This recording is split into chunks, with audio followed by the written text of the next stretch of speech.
Thank you very much, Mr. President. Ladies and gentlemen, good evening. Assalamu alaikum. Lovely to see you all here tonight.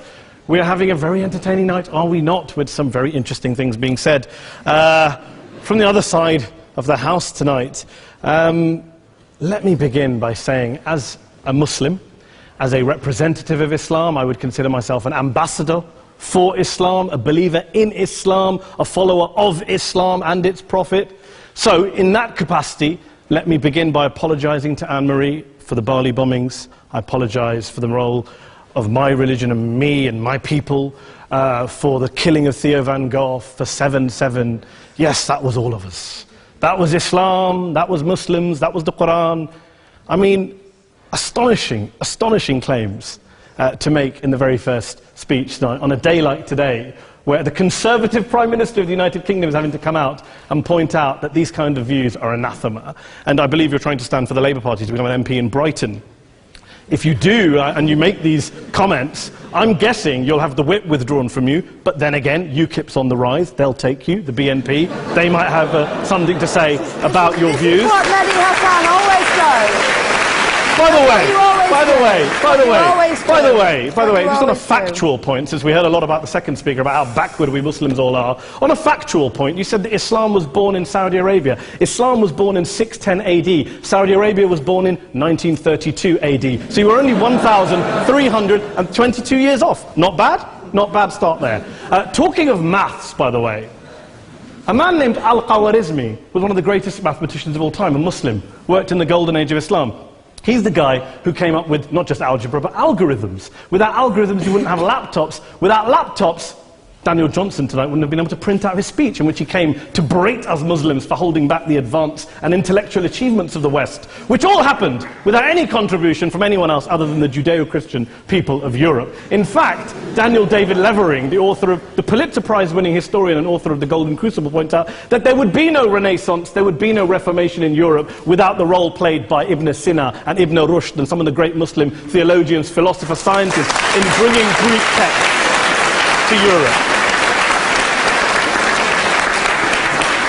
As for this being our university, I will leave that to the imagination as to who is our and who is there. I studied here too.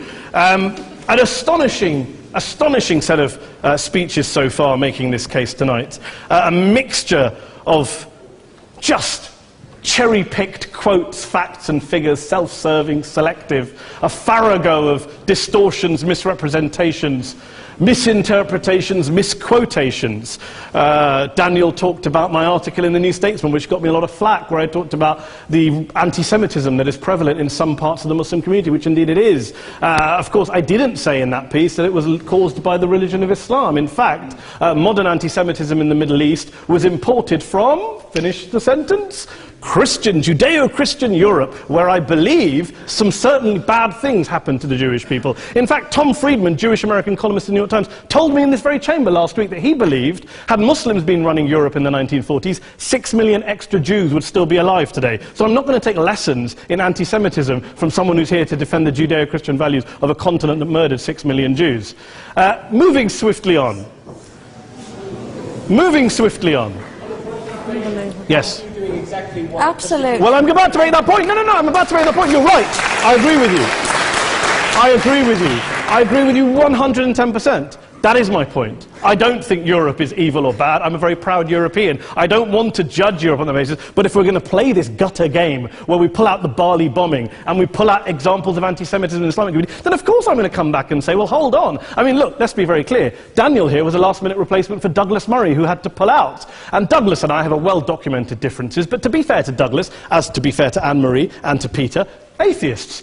Atheists see all religions as evil, violent, threatening. What the problem I have with Daniel's speech is that Daniel comes here to run this robust defense of Christianity, forgetting that his fellow Christians, people who said they were acting in the name of Jesus, gave us the Crusades, the Spanish Inquisition, the anti-Jewish pogroms, European colonialism in Africa and Asia, the Lord's Resistance Army in Uganda, not to mention countless arson and bomb attacks on abortion clinics in the United States of America to this very day. I would like a little bit of humility from Daniel first before he begins lecturing other communities and other faiths on violence, terror and intolerance.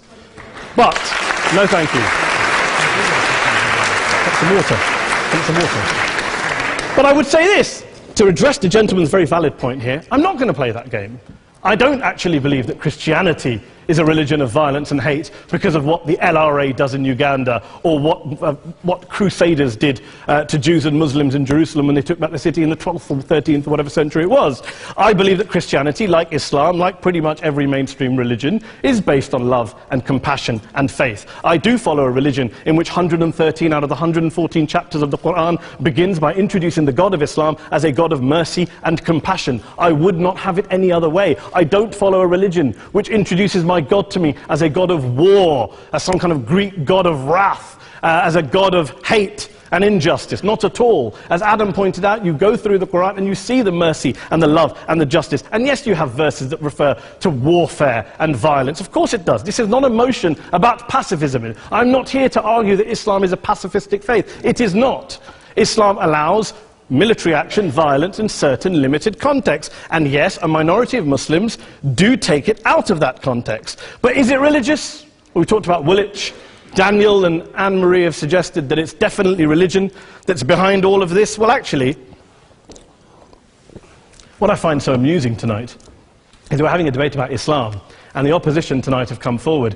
We have a graduate in law, a graduate in modern history, a graduate in chemistry, and you know, I admire all of their intellects and their abilities, but we don't have anyone who's actually an expert on Islam, a scholar of Islam, a historian of Islam, a speaker of Arabic, even a terrorism expert or a security expert or a pollster, let alone to talk about what Muslims believe or think. Instead, we have people coming here, putting forward these views, putting forward these sweeping opinions. Listen to Professor Robert Pape of the University of Chicago, one of America's leading terrorism experts, who, unlike our esteemed opposition tonight, studied every single case of suicide terrorism between 1980 and 2005, 315 cases in total. And he concluded, and I quote, "There is little connection between suicide terrorism and Islamic fundamentalism or any of the world's religions. Rather, what nearly all suicide terrorist attacks have in common is a specific secular and strategic goal to compel modern democracies to withdraw military forces from territory that the terrorists consider to be their homeland."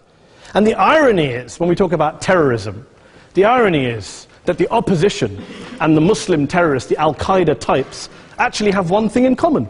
Because they both believe that Islam is a warlike, violent religion. They both agree on that. They have everything in common. Osama bin Laden would be nodding along to everything he's heard tonight from the opposition side. He agrees with them. The problem is that mainstream Muslims don't. The majority of Muslims around the world don't. In fact, a gentleman here started quoting all sorts of polls. Gallup carried out the biggest poll of Muslims around the world, of 50,000 Muslims in 35 countries. 93% of Muslims rejected 9/11 and suicide attacks, and of the 7% who didn't, they all, when polled and focus grouped, cited political reasons for their support for violence, not religious reasons. And as for Islamic scholars and what they say, well, Daniel talks about our University of Oxford. We'll go down to Oxford Centre for Islamic Studies, get hold of a man named Sheikh Afifi al-Akiti, who is a massively well-credentialed and well-respected Islamic scholar, who has studied across the world, who in the days after 7/7 published a fatwa denouncing terrorism in the name of Islam, calling for the protection of all non-combatants at all times, and describing suicide bombings as an innovation with no basis in Islamic law. Go and listen to Sheikh Tahir al-Qadri, one of Pakistan's most famous Islamic scholars, who published a 600-page fatwa condemning the killing of all innocents and all suicide bombings unconditionally without any ifs or buts. There's nothing new here. This is mainstream Islam, mainstream scholarship, which has said this for years. You don't go out and kill people willy-nilly in the high street or anywhere else, on a bus or a mall, based on verses of the Quran that you cherry-pick without any context, any understanding, any interpretation, or any commentary. Point of information. Please. Well, it doesn't happen, apparently. I didn't say it doesn't happen at all. I never said it didn't happen. I don't blame Islam. Yes, it's a very good point. And a lot of us are campaigning against that. And we're campaigning against it in the name of Islam. We're campaigning against it in the name of various interpretations of Islam. Anne-Marie comes and scares us with her talk of Sharia law. I would like to see the book of Sharia law. It doesn't exist. People argue over what Sharia law is.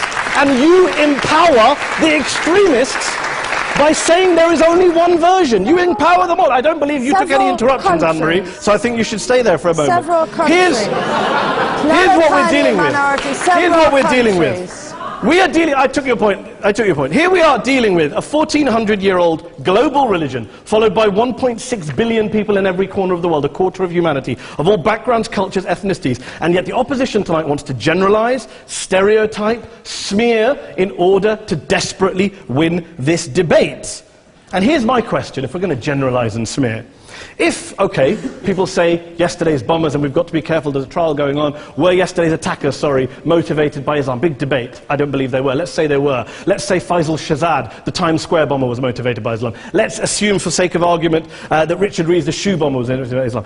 If Islam is responsible for these killings, if Islam is what is motivating these people, and Islam is therefore not a religion of peace, a religion of war, then ask yourself this question: why aren't the rest of us doing it?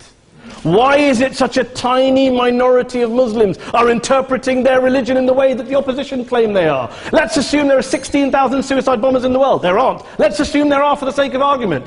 That's 0.001% of the Muslim population globally. What about the other 99.99% of Muslims who the opposition tonight either ignore or smear? The reality is that the rest of us aren't blowing ourselves up tonight. The reality is that the opposition came here tonight not worried about the fact that me and Adam might pull open our jackets and blow ourselves up tonight because we're followers of a warlike warrior religion which wants to take over Europe and Daniel's university. The issue is this. The issue is this. Unless the opposition can tell us tonight, and Peter Atkins is here, one of our great atheist intellectuals, can tell us tonight, can answer this question tonight: why don't the vast majority of Muslims around the world behave as violently and aggressively as a tiny minority of politically motivated extremists? Then they might as well give up and stop pretending they have anything relevant to say about Islam or Muslims as a whole. Ladies and gentlemen, let me just say this to you. Think about what the opposite of this motion is. If you vote no tonight, think about what you're saying the opposite of this motion is. That Islam isn't a religion of peace, it's a religion of war, of violence, of terror, of aggression. That the people who follow Islam, me, my wife, my retired parents, my 6-year-old child, that 1.8 million of your fellow British residents and citizens, that 1.6 billion people across the world, your fellow human beings, are all followers, promoters, believers in a religion of violence. Do you really think that? Do you really believe that to be the case? They say that in the Oxford Union, the most famous debate was in 1933, when Adolf Hitler looked out for the result of the King and Country motion, where they voted against fighting for King and Country, and Hitler was listening out for the result. Well, tonight, 80 years on, there are two groups of people around the world who I would argue are waiting for the result of tonight's vote. There are the millions of peaceful, non-violent, law-abiding Muslims both in the UK, Europe, Asia, Africa and beyond, who see Islam as the source of their identity, as a source of spiritual fulfillment, of hope, of solace. And there are the phobes, the haters, the bigots out there who want to push the clash of civilizations, who want to divide all of us into them and us and ours and their. Ladies and gentlemen, I urge you all not to fuel the arguments of the phobes and bigots. Don't legitimize their divisions. Don't legitimize their hate. Trust those Muslims who you know, who you've met, who you hear, who don't believe in violence, who do want you to hear the peaceful message of the Quran as they believe it to be taught to the majority of Muslims, the Islam of peace and compassion and mercy, the Islam of the Quran, not of Al-Qaeda. Ladies and gentlemen, I beg to propose this motion to the House. I urge you to vote yes tonight. Thank you very much for your time.